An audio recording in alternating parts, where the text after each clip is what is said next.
오늘 우리에게 주시는 하나님 말씀은 마태복음 20장 20절에서 28절까지 말씀입니다.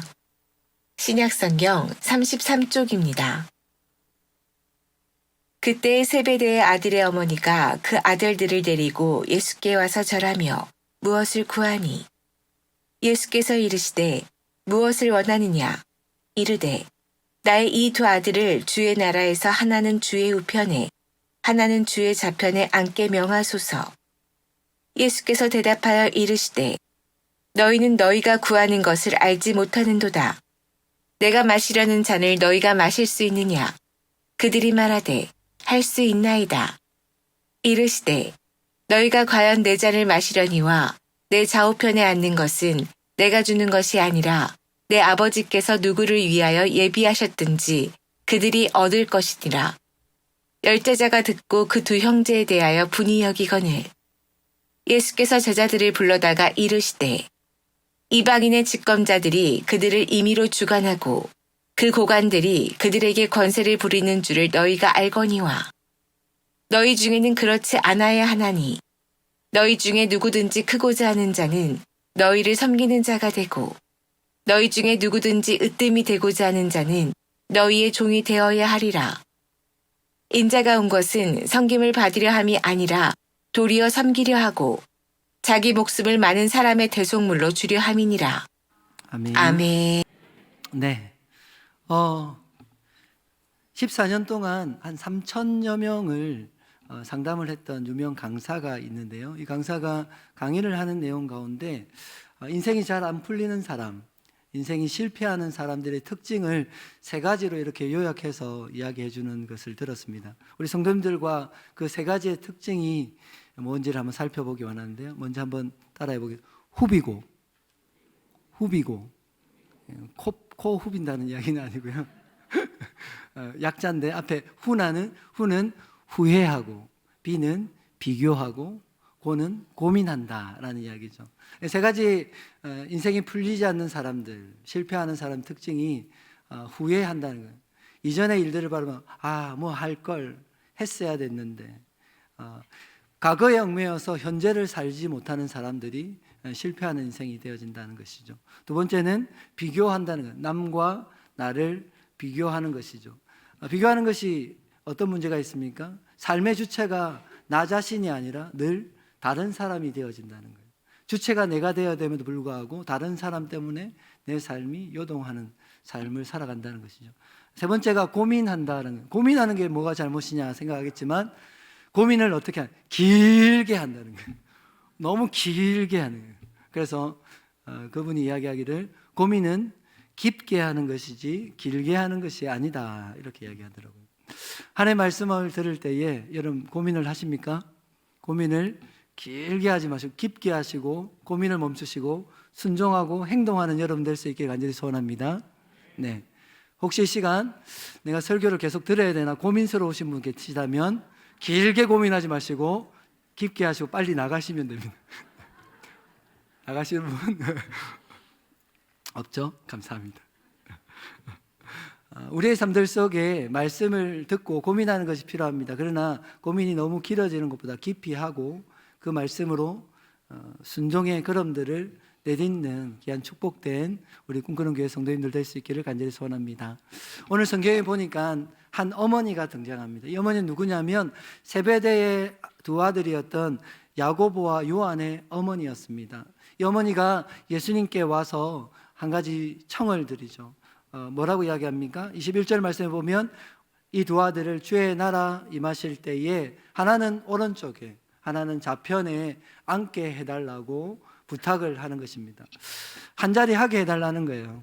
지금 말로 이야기하면 인사청탁을 하고 있는 거죠. 엄마의 마음이 이해가 됩니다. 사랑하는 아들, 두 아들이 출세했으면 좋겠고 좀 높은 자리에 갔으면 좋겠고 힘을 얻었으면 좋겠다라는 그런 마음이 있는 것은 충분히 이해합니다. 그런데 중요한 것은 뭐냐면 이런 요청을 하기 전에 예수님께서 어떠한 말씀을 하셨는지 우리는 눈여겨볼 필요가 있습니다. 오늘 20절 말씀 보면 그때에 세베대 아들의 어머니가라고 이야기, 그때를 기록하고 있는데 그때가 어느 때인지가 참 중요한 것이죠. 18절과 19절에 보면 예수님께서 직전에 어떤 말씀을 하셨다고 기록되어 있습니까? 보라, 내가 예루살렘에 올라갈 것인데 올라가면 인자가 대제사장들과 서기관들에 넘겨지게 될 것이고 그들은 나를 죽이기로 결의할 것이다. 그리고 넘겨져서는 내가 조롱당할 것이고 채찍질 당할 것이고 십자가에 못 박히게 될 것이고 죽게 될 것이다 라고 이야기하는 거예요. 부활을 말씀하셨지만 주된 내용이 무엇이었습니까? 조롱과 채찍질과 핍박과 십자가의 죽으심을 말씀하셨어요. 그 말씀하심을 들은 그때에 세베대와 요한의 야고보와 요한의 어머니가 예수님께 와서 이어 요청을 했다는 것이죠. 그 어머니는 예수님의 그 말씀을 들었을까요? 못 들었을까요? 아마도 들었을 것 같아요. 들었지만 그 귀로 들었는데 그 들은 말씀이 마음으로 오지는 않았던 것 같아요. 우리하고 비슷하지 않아요? 저는 다 알고 있습니다. 여러분 귀로 말씀 듣고 있지만 다 귀로 흘리고 계시다는 거, 아닌 척하고 계셔도 말씀을 많이 들어요. 그런데 그 말씀 들은 것이 우리 마음에, 우리 심령에 남겨지는가에 대한 의문, 고민을 할 필요가 있습니다. 여러분들 축복하는 것은 말씀을 귀로만 듣는 자들이 아니라 들은 그 말씀이 우리의 심령과 우리의 삶을 붙들고 우리를 온전히 세우는 귀한 역사가 있기를 간절히 소원합니다. 그런데 좀 더 중요하게 보아야 할 부분 하나는 단지 이 어머니의 요청 자체가 아들을 사랑하는 엄마의 치맛바람에 지나지 않느냐라는 사실이죠. 그러한 요청이 두 아들인 야고보와 요한의 의지와는 상관없는 것인가? 제가 볼 때는 그렇지 않다는 사실이에요. 그러한 요청을 하는 것은 그 요청 자체는 두 사람 야고보와 요한의 의지가 포함된 거예요. 이 말은 정확하게 이야기하면 뭐냐면 그들 안에 있는 욕심과 그들 안에 있는 야망이 충분하게 반영되어진 요구라는 거예요. 그것을 확인하기 위해서는요, 동일한 사건 가운데 마가복음 10장에 보면 마가는 성경을 기록하면서 그러한 요청이 어머니의 요청이 아니라 두 아들의 요청이었다라고 기록하고 있어요. 요한복음 10장 35절 말씀인데요, 세베대의 아들 야고보와 요한이 주께 나와 여짜오되 선생님이여 무엇이든지 우리가 구하는 바를 우리에게 하여 주시기를 원하옵나이다. 마가는 누가 그것을 요청했다고 이야기하고 있습니까? 어머니가 아니라 야고보와 요한이 했다는 것이죠. 실제로 누가 했느냐에 대한 의문을 가질 수 있습니다. 어머니가 요청했을 수 있습니다. 그러나 그 어머니의 요청을 제자들은 어떻게 받아들였다는 거예요? 두 사람의 요청으로 제자들은 받아들였고 그러하기에 마가는 그렇게 기록하고 있다는 것이죠. 그것을 확정하는 것 중에 하나는 오늘 본문의 22절에 보면 예수님께서 그 요청을 들으시고 그렇게 말씀하세요. 내가 마시려는 잔을 너희가 마실 수 있느냐 물었을 때 뭐라고 이야기하죠? 예 주님 당연히 할 수 있습니다 라고 이야기하는 거예요. 마치 준비된 것처럼. 야고보 요한은 그들 마음속에 무엇을 가지고 품고 있는 거예요? 욕심과 야망을 가득히 품고 있는 거죠. 그들 마음속에 가득 차 있는 욕심과 그 야망을 감출 수 없는, 주체할 수 없는 것이죠. 그러한 모습으로 예수님을 따르고 있다는 것입니다. 그런데 중요한 부분 중에 하나는요, 그러면 나머지 10명이 있잖아요. 10명의 제자들이 있습니다. 그 10명의 제자들은 이 두 사람과 다릅니까? 다르지 않다는 것을 우리는 확인할 수가 있는 거예요. 나머지 10명의 제자들이 두 사람의 그 요청을 듣고 어떤 반응을 보입니까? 24절에 보면 그렇게 기록해요. 10 제자가 듣고 그 두 형제에 대해서 뭐 했다고요? 분이 여겼다. 분노했다는 거예요. 그 이야기를 듣고 분노하는 것입니다. 그 분노하는 이유가 무엇입니까? 왜 분노하는 거예요? 예수님 걱정해서 분노하는 것입니까? 아니요. 차마 그들은 그들의 입으로 내지 못했던 것들을 그들 마음속에 동일하게 그런 마음을 품고 있기 때문이지 않겠습니까? 아니 미처 말하지 못했던 것을 하나님 두 사람에게 선수를 빼앗겼기 때문에 분노하고 있는 것이 아니겠습니까? 그들 마음속에도 두 사람뿐만 아니라 나머지 10명의 제자들 마음속에도 야고보 요한과 같은 욕망과 욕심과 야망으로 가득 차 있다는 것을 우리는 확인할 수 있습니다. 여러분 마음속에는 무엇을 담고 계십니까? 주님을 따라가는 하나님의 자녀들입니다. 여러분 마음속에는 무엇을 담고 있습니까? 믿음이 좋은 것처럼, 주님을 따라가는 것처럼 이야기하면서 내 개인적인 욕심과 야망을 이루기 위한 그 따라감이라면 그 모습은 잘못되어진 것이고, 그런 모습을 주님은 알고 계십니다. 그렇게 분노하는 제자들에게 제자들을 불러서 예수님이 말씀하세요. 뭐라고 말씀하시면 25절 말씀인데요, 같이 한번 읽겠습니다. 시작. 예수께서 제자들을 불러다가 이르시되 이방인의 집권자들이 그들을 임의로 주관하고 그 고관들이 그들에게 권세를 부리는 줄을 너희가 알거니와. 뭐라고 말씀하십니까? 하나님, 너희가 아는 것처럼 세상에서는 하나님 통치자들이, 하나님 고관들이, 하나님 그 백성들을 그 힘으로, 그 권력으로 지배하고 그 권력으로 억누르는 것, 그것이 당연한 것이다. 세상에서는, 세상 사람들은 그렇게 하는 것이 당연한 거다. 그러나 너희들은 26절에 뭐라고 말씀하세요? 너희 중에는 그렇지 않아야 한다라고 말씀하는 거예요. 세상에서는 당연하고 세상 사람들에게는 당연히 여겨지는 삶의 원리가 있지만 하나님 백성, 하나님의 자녀들에게는 그렇지 않아야 한다라고 말씀하시는 것이에요. 그렇게 해서는 안 된다고 말씀하시는 것이고, 그것을 한마디로 이야기하면 너희들은 그 세상과 세상 사람들과 달라야 한다라고 우리에게 말씀하고 계시는 것이죠. 그래서 너희들은 누구입니까? 1차적으로는 제자들을 이야기하는 거예요. 그리고 제자들뿐만 아니라 예수님을 따라가는 성도된 우리에게 말씀하시는 것이고, 지금 이 땅 가운데 세워진 교회를 향해서 그 교회가 세상과는 달라야 한다라고 말씀하시는 것입니다. 성도 여러분, 여러분들은 얼마나 다르십니까? 그 2명의 제자, 나머지 10명의 제자와, 그리고 세상을 쫓아가는 세상의 사람들과 그 세상에 머무는 사람들과 여러분들은 얼마나 다른 모습입니까? 우리 자신들을 잠잠히 하나님 말씀 앞에 돌아볼 수 있는 여러분 되기 간절히 소원합니다. 우리가 접하게 되어지는 안타까운 현실은 무엇입니까? 그 제자들처럼 우리도 세상과 너무 다르지 않다라는 것이죠. 다르기는커녕 세상을 너무 닮아 있고 세상에 너무 빠져 있고, 심지어는 그 세상을 동경하면서 세상의 가치를 쫓아가는 것이 우리의 모습인 것을 발견하고 하게 되지 않습니까? 더 충격적인 것은 그것을 발견하고도 놀라지 않아요. 그것이 너무 익숙해서. 세상의 가치가 동일하게 교회로 들어와서 교회를 지배하고 다스리는 것을 바라보지만 그것을 이상하게 여기지 않아요. 그것을 가슴 아파하는 사람이 많지 않습니다. 그만큼 우리가 세상과 다르지 않다는 것을 말하고 있는 것이죠. 물론 다르기 때문에 우리가 성도인 것은 아닙니다. 다른 것이 성도가 되는 조건이거나 자격은 아닙니다. 하지만 성도이기 때문에 달라야 하는 것입니다. 하지만 우리가 성도이기 때문에 세상과 다른 모습으로 보여야 하는 것, 그것이 성도의 마땅한 모습이라고 말씀하는 거예요. 세상과 다름이 곧 성도다움이고, 세상과 다른 그것이 하나님의 자녀다운 모습이고, 세상과 다른 것이 교회다운 모습이라고 우리에게 말씀해 주고 계시다는 거예요. 그러기에 사도 바울은 로마서 12장 2절 말씀 가운데 그런 말씀을 하시잖아요.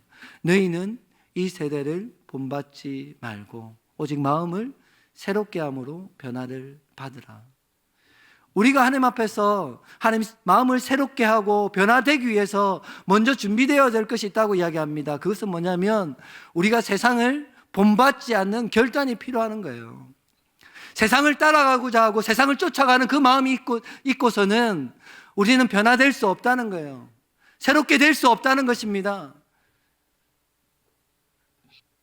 새롭게 되기 원하냐? 세상 가운데에서 그 세상을 향한 그 마음을 바꾸라고 말씀하시는 거예요. 이 세대를 본받지 않는 자가 새롭게 되고 변화될 수 있음을 우리에게 알려주고 계시는 것입니다. 먼저 그 일이 되어져야 하는 것이죠. 성도는 어떤 존재입니까? 성도는 우리는 세상 속에 살지만 세상에 물들지 않는 사람들입니다. 그렇게 믿으십니까? 세상 속에 살겠지만 세상에 물들지 않는 사람, 그것이 하나님께서 말씀하시는 거룩입니다. 거룩. 구별되어짐. 분리되어짐이 아니라 구별되어짐이에요. 분리라는 것은 무엇입니까? 세상과 동떨어져 사는 거예요. 그러나 거룩은 분리가 아니라 구별이에요. 세상 속에 머물러 있지만, 함께 있지만 그 속에 세상에 물들지 않고 구별되어진 모습으로, 차별되어진 모습으로 살아가는 것, 그것이 하나님께서 우리에게 원하시는 거룩한 삶의 성도의 모습이라는 것이죠. 세상 속에 속하여 있지만 세상의 지배를 받지 않는 하나님의 자녀가 성도인 것입니다. 여러분들이 그 하나님의 자녀임을 믿으시겠습니까? 그렇게 되기를 소원하십니까? 네. 세상의 속에 살지만 세상에 물들지 않고, 세상에 속해 있지만 세상의 지배를 받지 않고 하나님의 통치와 하나님의 지배를 받는 그 사람이 우리들인 거예요. 우리의 정체성인 거예요. 여러분들이 그런 사람 될 수 있게 간절히 소원합니다. 그러하기에 예수님 우리를 향해서 뭐 하라고 말씀해요? 세상과 달라야 한다 말씀하시는 것입니다. 예수님이 제시하시는 세상과 다른 우리의 모습은 어떠한 모습입니까? 26절과 27절에 그것을 말씀하고 계시는데요, 26절 말씀에 너희 중에는 그렇지 않아야 한다. 너희 중에 누구든지 크고자 하는 자는 너희를 섬기는 자가 되고, 너희 중에 누구든지 으뜸이 되고자 하는 자는 너희의 종이 되어야 하리라. 크고자 하는 자가 있느냐? 그는 섬기는 사람, 섬기는 자가 되어라. 으뜸이 되고자 하는 자가 있느냐? 너희 중에 종이 되라고 말하고 있습니다. 세상이 말하는 그 원리와는 너무나 정반대의 이야기를 예수님은 하고 계시는 거예요. 어떤 사람이 크다는 거예요? 섬기는 자가 크다는 거예요. 어떤 사람이 어뜸이라는 것입니까? 종된 자가 어뜸인 사람이라고 말씀하시는 거예요. 큰 자라는 것은 메가박스, 메가라고 이야기해요. 메가는 빅, 크다라는 의미를 더 뛰어넘는 그 의미예요. 그래서 큰 자 할 때 메가라는 원어를 쓰고 있고요. 여기서 으뜸이라는 단어는요, 헬라어로 보면 프로토스라고 해서 먼저인, 가장 중요한이라는 의미가 있어요. 그래서 으뜸인 자가 된다는 것은 으뜸으로 가장 중요한 사람이 된다는 것을 의미하고 있습니다. 그런데 사실은 크고 으뜸이 되고자 하는 그 마음을 가지는 것, 성도들만 가지는 것 아니잖아요. 세상 사람들도 크고 으뜸인 사람이 되고 싶은 욕망을 가지고 그것을 위해서 일하잖아요. 그러면 성도가 가지는 크고 으뜸이 되고자 하는 그 마음은 뭐가 차이가 있는 거예요? 그 차이라고 이야기하면 과연 어디에서 누구에게 크고 으뜸이 되고자 하냐 하는 것입니다. 성도들은 동일하게 크고 으뜸이 되고자 하는 그 열망과 그런 삶의 모습들이 있어야 됩니다. 그런데 세상 사람들은 세상 속에서 크고 으뜸인 사람이 되고자 해요. 그런데 성도들이 동일하게 그 세상 속이 아니라 어디라고 말씀하세요? 하나님 나라에서, 하나님 앞에서 크고 으뜸인 사람이 되기를 열망하고 그렇게 살아야 된다고 이야기하는 것입니다. 하나님 나라에서, 하나님 앞에서 하나님 보실 때에 가장 으뜸인 사람, 가장 중요한 사람이 되기를 열망하고 그런 삶을 살아야 된다고 우리에게 말씀하시는 거예요. 그렇게 주님 앞에서 하나님 나라에서 크고 으뜸이 되고자 하는 자는 어떻게 한다고요? 섬기는 자가 되어지고 17절에 종이 된다, 이렇게 말씀하시는 거예요. 세상은 여전히 고지론을 이야기합니다. 하나님 출세와 성공과 명예를, 그 모든 것을 더 높이, 더 많이, 더 강한 힘을 얻고 명예를 얻기를 하나님 요구하고 그것이 인생의 목적이라고 이야기합니다. 그러나 예수님은 그것과 정반대를 이야기하시는 것이죠. 더 낮은 곳에, 더 작은 곳을 향해서 더 약한 모습으로 섬기는 자가 되어지고 종이 되어져라 말씀하고 계시는 것입니다. 여러분들은 무엇을 원하십니까? 어떤 모습으로 서기를 원하십니까? 세상 사람들처럼 세상 속에서 크고 으뜸인 사람이 되고자 하는 그 열망을 가지고 오늘의 삶을 살아가십니까? 그 열망이 변하여서 그 대상이 하나님 나라와 하나님 앞에서 크고 으뜸이 되기를 소원하며 오늘의 삶을 하나님께 살아드리는 귀한 복된 주님의 자녀들 될 수 있게 간절히 소원합니다. 종이 된다는 것은 과연 어떤 것일까요? 종이 된다는 것. 마가복음 12장에 보면 한 가지 비유가 나오는데 12장 1절부터 8절 보면 포도 농부의 비유가 나옵니다. 거기에는 한 사람이 등장하고 한 사람이 포도원을 만듭니다.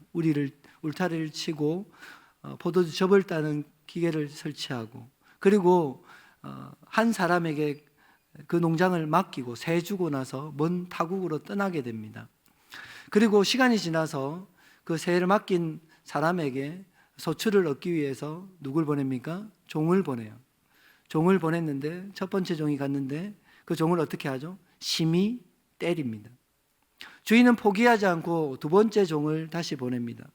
그 두 번째 종은 머리가 터졌습니다. 머리가 터지고 능욕하고 다시 동력을 받고 돌아왔습니다. 세 번째 종은 그들에게 죽임을 당합니다. 돌아오지를 못합니다. 주인은 거기서 포기하지 않고 재차 그 사람에게 종을 보냅니다.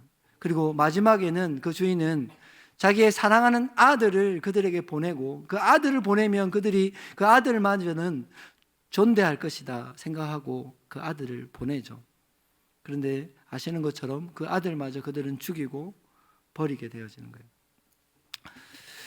종이 된다는 것을 생각하면서 저는 그런 질문을 해봤습니다.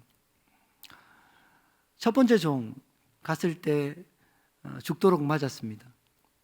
두 번째 종 갔을 때에 머리가 터지도록 맞았습니다. 자, 저와 여러분들이 세 번째 종이라고 생각해 보십시오. 첫 번째, 두 번째가 어떻게 돌아온지 알고 있습니다. 세 번째 내가 가는데 주인의 명령을 따라 그것에 가면 어떻게 될 거라는 것 알고 있을까요? 모를까요? 최소한 머리가 터지든지 다리가 부서지든지 뭔 일이 날 거라는 것 알고 있잖아요. 알고 있음에도 불구하고 주인이 가라고 말씀하셨을 때에, 그 명령을 받았을 때에 여러분들이 그 종이라면 순순히 아무 말 없이 갈 수 있겠습니까?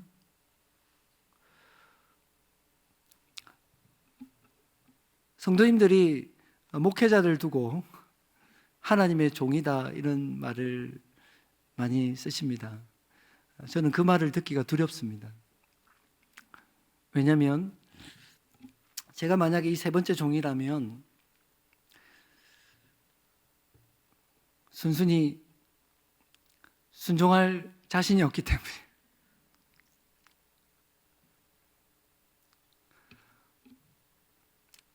뻔한, 어찌 보면 죽음이 기다리는 그 길인데 주인이 말씀하셨기 때문에 그 말씀에 기꺼이 토달지 않고 도망치지 않고 그 길을 걸어갈 자신이 없기 때문에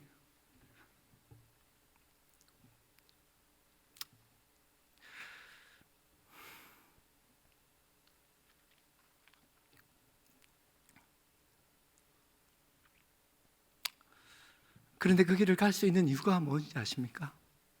이 종들이 뻔한 그 길을 가면 매 맞고 머리가 터지고 심지어는 죽을 것을 알면도 불구하고, 그리고 종국에는 사랑하는 그 아들을 보낼 때 그 아들은 당연히 알죠.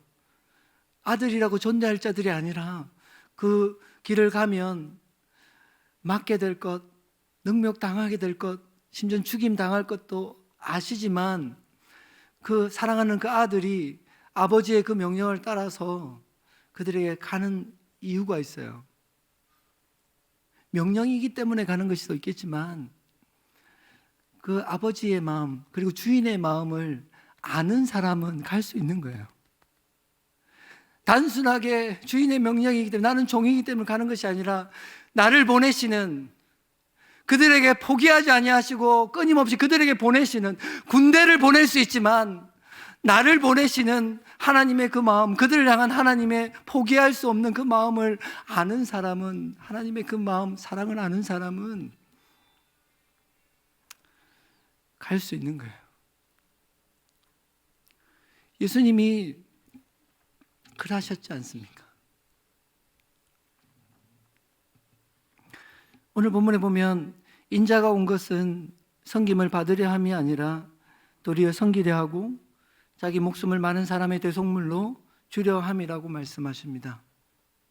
예수님이 이 땅에 오신 목적을 말씀하시면서 나는 섬김 받으러 온 것이 아니라 섬기기 위해서 왔다. 그리고 나의 생명까지 너희에게 줌을 통하여서 너희를 섬길 것이라고 말씀하고 계세요. 앞에 말씀드렸던 포도농부 주인의 포도원의 비유 가운데 그 주인이 마지막으로 보내는 사람이 누구예요? 사랑하는 그 아들이 누구입니까? 이 땅에 우리를 구원하기 위해서 이 땅에 인간의 몸을 입고 오신 예수님을 이야기하는 것이 아닙니까? 여전히 하나님을 배반하고 하나님을 외면하고 하나님의 뜻을 무시하고 하나님을 떠났던 우리를 포기하지 아니하시고 사랑하는 그 아들을 끝까지 보내주심을 통해서 우리의 사랑을 확정하셨고 그 아들을 통해서 우리를 끝까지 섬기게 하셨던 그분이 하나님이시지 않습니까? 예수님은 우리를 섬기기 위해 이 땅에 오셨습니다. 그리고 섬기는 자이신 예수님은 자기를 낮추시고 죽기까지 복종하심으로 곧 십자가에 죽으심으로 우리를 섬겨주신 거예요. 하나님 섬긴 것이 아니라 예수님은 우리를 섬겨주신 거예요. 자신의 생명을 내어줌을 통해서 우리를 섬겨주신 거예요. 나를 섬겨주셨다는 사실이죠. 우리를 위해 자기 목숨을 대속물로 주심을 통해서 그 섬김을 완성하신 것입니다. 완성. 성도는 어떤 사람들이에요? 무엇을 고백하는 사람들입니까? 예수님께서 못 박히신 그 십자가에 나는 죽었습니다. 주님과 함께 나는 십자가에 못 박혔고 나는 죽었음을 고백하는 자이고 하나님 그 주님과 함께 그 십자가에서 다시 부활했음을 고백하는 자들이 성도들이에요. 저와 여러분들의 고백이어야 한다는 것입니다. 섬기는 자라고 이야기할 때에 헬라어 원어가 뭐냐면 디아코노스입니다. 이걸 동사로 쓸 때는 디아코네오라고 해서 섬기다, 봉사하다, 종이 되다는 뜻이고요. 명사로 쓰면 하인, 일꾼, 마지막에 뭐예요? 집사입니다. 집사. 성경에는 동일한 디아코노스라는 이 명사 자체를 하인으로도 일꾼으로도 집사로도 번역하고 있다는 거예요. 집사는 뭐 하는 사람이라고요? 섬기는 사람입니다. 내가 아래 사람이기 때문에 선택의 여지 없이 당연히 억지로 섬기는 것이 섬김이 아니라 여기서 말하는 섬김이라는 것은 자발적으로 대가를 바라지 않고 대가 없이 섬기는 섬김을 이야기하는 것입니다. 그 섬김을 예수님께서 우리에게 베풀어 주신 것이죠. 우리가 오늘부터 시작하여서 연말까지 중직자를 피택하는 시간들을 가집니다. 오늘 리더십 투표를 가지고 장로와 권사와 안수집사와 중직자들을 세우게 돼요. 집사를 세우는 거예요. 집사로 세움받는 여러분들의 마음속에 이 마음이 있어야 됩니다. 집사가 뭐 하는 사람인지. 뭐 하는 사람이에요? 네, 섬기는 사람입니다. 하나님 나라에서 하나님 앞에서 크고자 어뜸이 되고자 더욱더 섬기고 종이 되는 사람, 그 사람들이 집사입니다. 장로는 말할 거 없고요. 그 섬기는 사람들의 대장이죠. 그런 사람이 되고자 하는 마음의 준비가 되셔야 됩니다. 그리고 우리 성도님들은 그렇게 할 수 있는 사람을 피택을 하셔야 돼요. 그래야 교회가 건강하게 하나님 기뻐하시는 모습으로 설 수 있는 것입니다. 친하다고 뽑지 마시고 그런 사람 뽑으십시오. 그래야 우리 꿈꾸는 교회의 미래가 밝고 하나님 그 기뻐 사용하시는 교회가 되실 것입니다. 우리는 종종 우리가 예수님을 섬기려고 합니다. 그러나 우리는 예수님을 섬길 자격도 없고 능력도 없는 자입니다. 우리는 예수님 섬길 수 없어요. 이 말을 오해하지 마시기 바랍니다. 이 말은 우리가 예수님을 섬기는 것이 아니라 예수님께서 우리를 섬기신다는 의미예요. 그래서 그렇게 믿으세요? 우리가 예수님 섬기는 것이 아니라 예수님 우리 섬겨주시는 거예요. 이 말은 또한 우리는 반드시 예수님의 섬김을 받아야 하는 존재들이라는 고백하는 거예요. 예수님 섬김 없이 우리는 한순간도 설 수 없는 거예요. 왜 그렇습니까? 예수님 섬김의 절정이 무엇이었습니까? 우리를 위해서, 우리를 살리기 위해서 참된 섬김의 모습으로 이 땅에 인간의 몸을 입고 오셨고 우리를 위해서 십자가의 죽으심이 그 섬김의 절정이기 때문이죠. 그 섬김이 없이는 우리는 한순간도 주 앞에 설 수 없고 한순간도 살 수 없는 존재인 것이죠. 그런 우리입니다. 그래서 우리는 예수님을 섬길 수 없어요. 그런데 간접적으로 예수님을 섬기게 하셨죠. 마태복음 18장 5절에 보면 또 누구든지 내 이름으로 이런 어린아이 하나를 영접하면 곧 나를 영접함이니 라고 고백합니다. 예수님을 영접하는 방법이 어떤 방법이 있다고요? 너희 중에 어린아이가 있는데 그 어린아이를 영접하면, 그 어린아이를 섬기면 곧 나를 영접함이고 곧 예수님을 섬기는 것이라고 말씀하세요.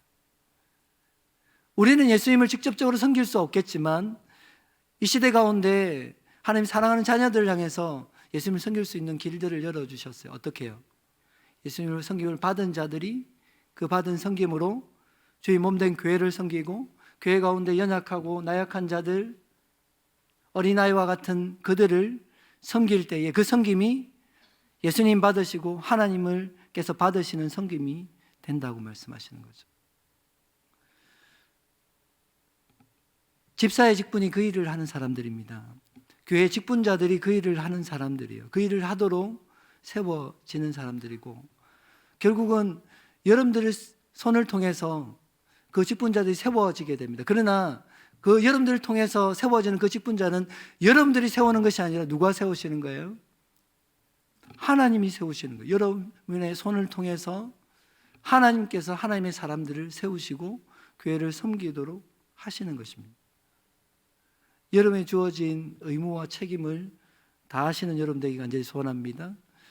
또한 집사로 중직자로 피택되어진다면 그 마음의 가짐들이 주님과 같이 섬기는 자로 공동체의 연약한 자를 도우는 종과 같이 그러한 위치 가운데 내가 헌신하겠다는 그 마음을 품을 수 있기를 간절히 소원합니다.